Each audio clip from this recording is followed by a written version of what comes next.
Samantala, tiwala si PDEA Chief Isidro Lapena na matatapos ang problema ng Pilipinas sa iligal na droga sa ilalim ng Administrasyong Duterte.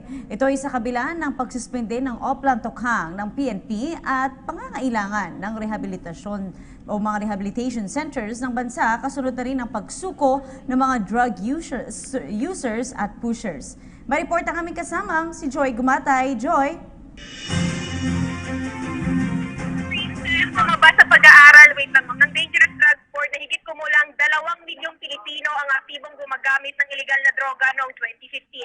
2 taon matapos nito ay kinumpirma naman ng Philippine Drug Enforcement Agency o PDEA ang paglobo ng datos na ito. 4 na milyon na ngayong 2017 base sa bilang ng mga sumukong nagtutulak at gumagamit ng droga sa ilalim ng Administrasyong Duterte.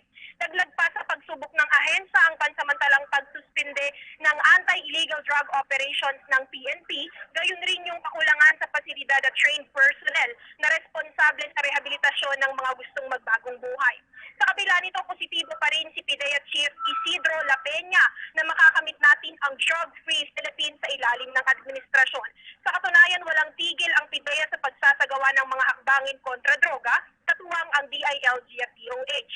Una na rito, binigyang diin ni Lapena na nakikita niya yung kahalagahan ng mga magulang sa pagpapaalala sa kanilang mga anak tungkol sa negatibong epekto ng iligal na droga. Kaya naman gusto niya yung lumapit mismo sa komunidad itong ating mga rehabilitation personnel para makausap yung mga magulang at matulungan sila para hanggat bata pa yung ating mga kababayan ay malaman na nila kung ano yung mga negatibong epekto ng droga sa kanilang katawan, gayon rin sa kanilang buhay.